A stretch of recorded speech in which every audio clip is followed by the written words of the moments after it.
Bismillahirrahmanirrahim. Assalamualaikum warahmatullahi wabarakatuh. Bismillahirrahmanirrahim. Alhamdulillahirabbil alamin. Wa bihi nasta'in ala umuri dunya waddin. Wassalatu wassalamu ala sayyidil anbiya'i wal mursalin sayyidina wa maulana wa habibina wa syafi'ina Rasulillah Muhammad ibn Abdullah wa ala alihi wa sahbihi ajma'in. Allahumma 'allimna ma yanfa'una wanfa'na bima 'allamtana warzuqna 'ilman wa 'amalan wa ikhlasan taqarribuna ilaika amin amin ya rabbal alamin. Allah rabbi shrah li sadri wa yassir li amri wahlul 'uqdatam min lisani yafqahu qawli. Allahumma rzuqna fahman nabiyyin wa hifdzal mursalin wa ilhamal malaikatil muqarrabin birahmatika ya arhamar rahimin. Amma ba'd, mari kita buka kesempatan belajar kita kali ini dan baca surat Al-Fatihah. Ala kulli niyatin salihah wa ila hadratin Nabil Mustafa Sayyidina Muhammad wa ila sahib musannif al-kitab. Al-Fatihah. Alhamdulillah.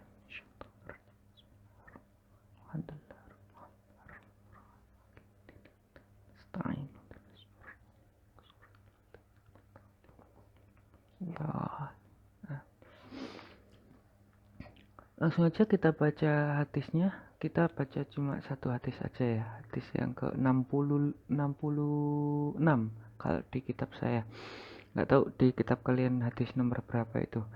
Kayaknya ada sedikit beda. Terus kita cuma baca satu hadis, akan tetapi hadis yang kita baca ini adalah sebuah hadis yang sangat sangat penting ya untuk kehidupan kita sehari-hari. Karena di sini ada ada 7 nasihat Nabi, 7 perintah Nabi dan 7 larangan Nabi Shallallahu Alaihi Wasallam. Sangat penting untuk kita jadikan pegangan kehidupan kita sehari-hari. Bukan saya harap, ini wajib untuk kalian mencatat tiap-tiap poin yang saya jelaskan. Tiap satu poin larangan maupun tiap satu poin perintah Nabi, di sana ada beberapa poin yang perlu sekali kalian catat, lalu nanti dikirim ke LS ya. Oke, langsung aja biar nggak lama-lama. Bismillahirrahmanirrahim. Qala al-mu'allifu rahimahullah ta'ala wa nafa'ana bi fid dharain amin. Bismillahirrahmanirrahim.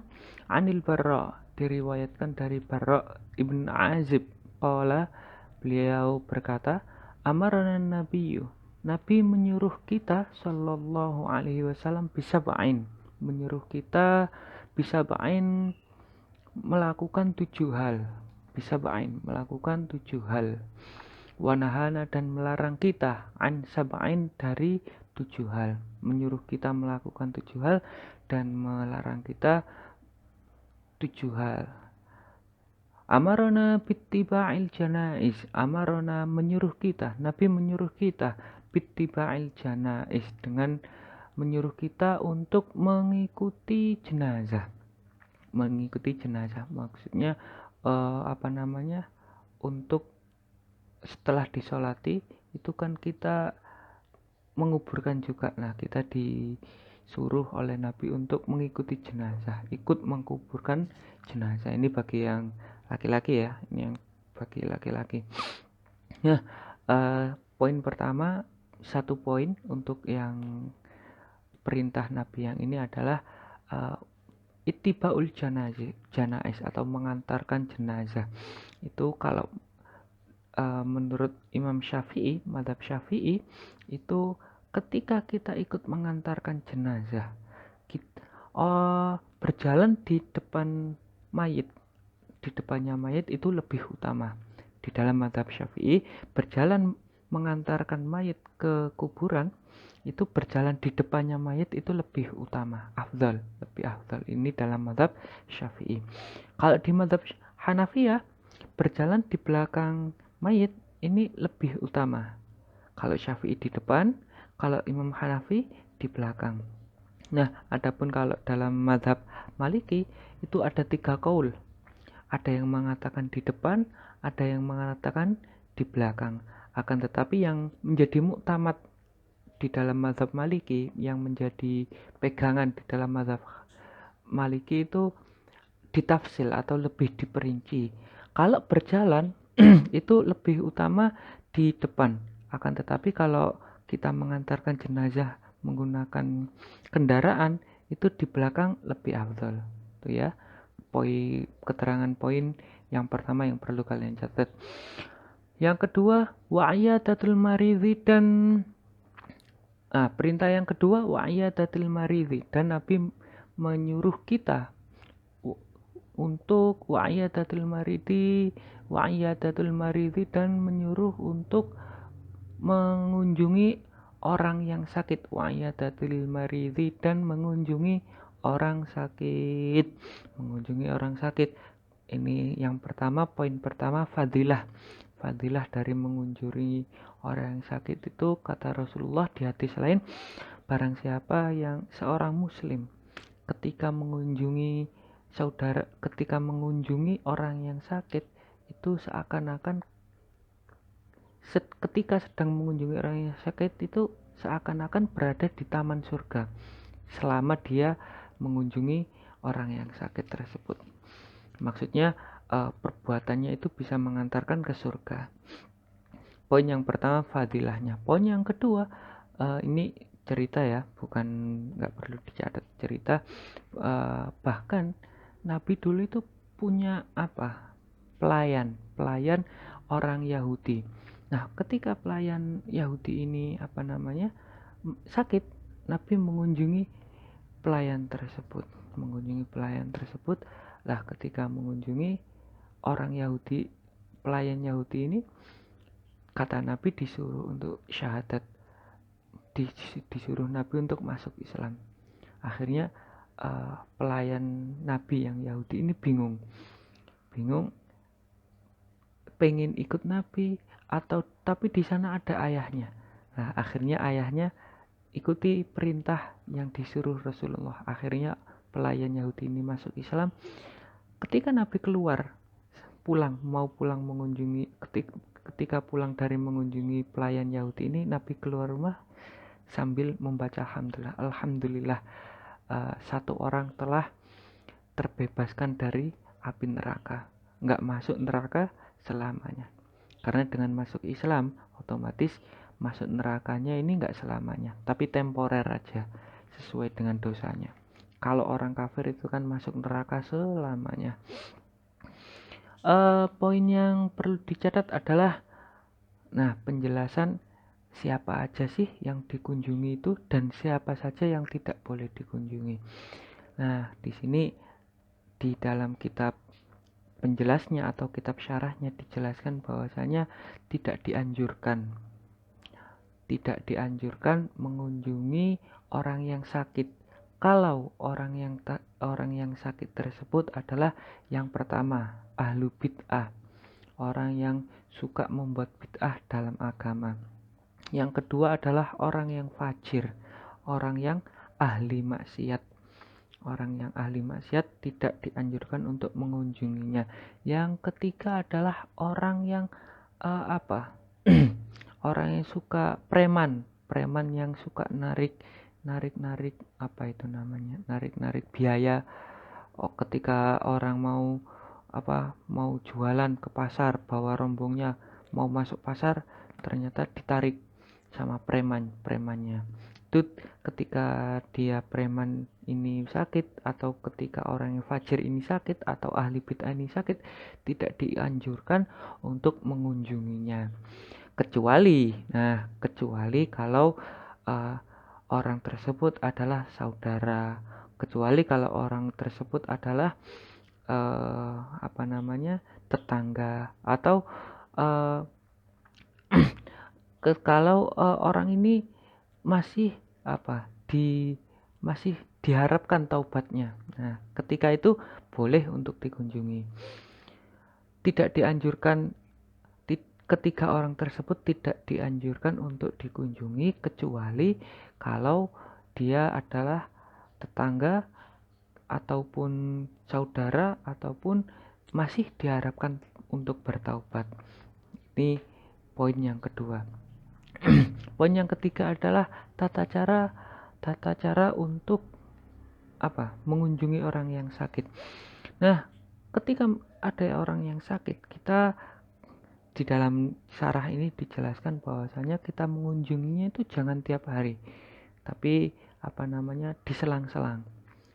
Kalau maritnya ini 10 hari. Hari ketiga, hari kelima, hari ketujuh atau ke-9, jangan tiap hari. Jangan tiap hari mengunjungi orang yang sakit. Nah, mengunjungi orang yang sakit ini dianjurkan tidak setiap hari, kecuali bagi orang yang saudara dekat, yang dekat banget, atau teman akrab, atau gurunya, kalau yang sakit ini adalah muridnya, kalau yang sakit ini adalah teman dekatnya, sahabatnya, atau orang yang ya biasanya kumpul bareng, orang yang akrab banget, ini boleh mengunjungi tiap hari. Kalau ya sekedar teman, jangan tiap hari, tapi dikasih jeda waktu. Poin selanjutnya adalah kesunahan ketika mengunjungi. Bagaimana, apa sih kesunahan ketika mengunjungi ini? Nah, ketika mengunjungi ini ada kesunahannya. Apa aja? Yang pertama, mendoakan orang yang sakit. Kalau di kitab yang saya baca ini doanya, apa ini doanya? As'alullahal karim Rabbal arsyil azim ayyashfiyaki bishifa'ihi. 7 kali membaca doa tersebut 7 kali. Ini kalau yang di kitab ini ada, tapi juga ada banyak doa-doa lain dari hadis-hadis lain, mungkin masih ada.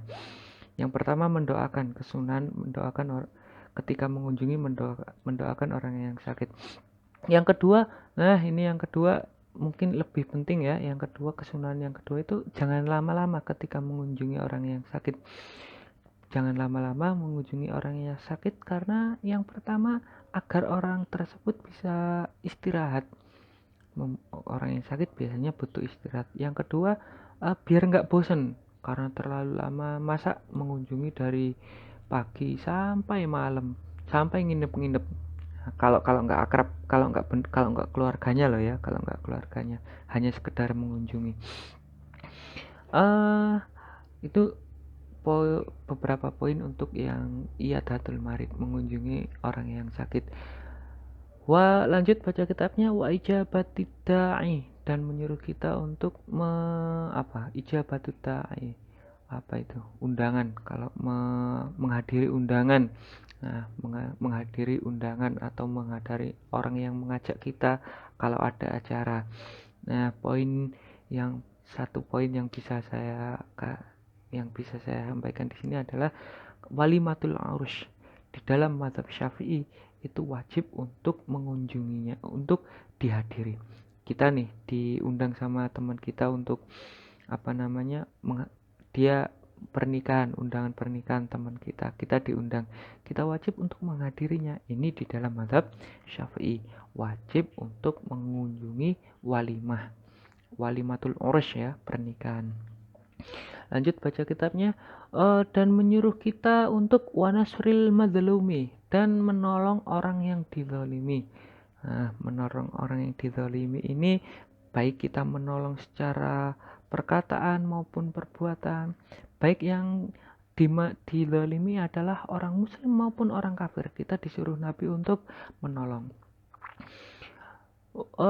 Ada orang dijamret di tengah jalan, ya kita bantulah, entah itu dengan kita teriaki, kita ikut mengejar, dan lain sebagainya. Baik yang dicopet, yang dirampok ini orang muslim maupun orang yang kafir, kita bantu, kata Nabi. Wa nasril madlum wa ibraril qasami, dan memenuhi sumpah. Nah, kata Nabi, kita disuruh untuk memenuhi sumpah. Contoh, kita ngomong sama teman kita, sumpah deh nanti gua tolong. Ya udah, ini kita disuruh Nabi untuk memenuhi sumpah kita. Warat disalami, dan menjawab salam. Nah, menjawab salam, kata Nabi, kita disuruh untuk menjawab salam. Menjawab salam ini ketika hanya ada satu orang. Ada orang, ketika salamnya untuk satu orang, maka hukumnya wajib ain. Ketika ada orang salamnya untuk satu orang, maka wajib ain untuk menjawabnya. Akan tetapi ketika ada orang salamnya untuk jamaah atau orang banyak, maka di sana menjawabnya ada fardu kifayah. Kalau udah ada yang jawab, sudah kita nggak wajib. Akan tetapi kalau nggak ada yang menjawab sama sekali, maka semuanya berdosa. Wardi salam wa tashmitil atish, dan mendoa apa bahasanya, tashmitil atis, mendoakan orang yang bersin, wa tashmitil atis, dan mendoakan orang yang bersin. Biasanya kalau ada orang yang bersin, hajing, alhamdulillah, kita tashmid ke dia, yarhamukallah, lalu orang yang bersin, yahdikumullah wa yuslihu balakum. Untuk yang menjawab orang yang mendoakan orang yang bersin ini, kalau bersinnya itu lebih dari 3 kali, maka tidak disunahkan untuk menjawab, tapi disunahkan untuk mendoakan, karena kalau di dalam kitab ini dijelaskan, karena kalau bersinnya ini lebih 3 kali berarti orang ini sakit. Jangan dijawab alhamdulillahnya ini, tapi didoakan moga cepat sembuh, moga syafakallah, syafakilah, kayak gitu. Wanahana, lanjut baca nih. Wanahana, dan Nabi melarang kita an aniyatin, dari menggunakan wadah perak. Menggunakan wadah perak dilarang, baik perak maupun emas dilarang, baik wanita maupun laki-laki. Gelas, piring, ataupun wadah-wadah lain dilarang dari emas maupun perak. Wal mayasir, dan tirai lampu. Kalau zaman dulu lampunya masih pakai api, terus di sana ada kayak penutup tirainya. Nah, penutup lampunya ini dari kain. Nah, ini jangan dari sutra, kata Nabi. Wal mayasir, penutup lampu dari sutra. Wa khatamil zahabi, dan melarang kita menggunakan zahab, menggunakan emas, cincin emas. Untuk laki-laki nggak boleh pakai cincin emas maupun perak. Wal hariri, dan juga sutra, pakaian sutra yang terbuat dari sutra. Wat tibaj, tibaj ini pakaian sutra yang berasal dari Persia, jenis pakaian sutra yang dari Persia. Wal qossi, dan juga pakaian sutra, jenis pakaian sutra dari Mesir dan juga Syam atau Syria. Wal istabrok, istabrok ini apa ini, lupa ini. Wal istabrok, ini sama juga sih, pakaian dari sutra, pakaian dari sutra.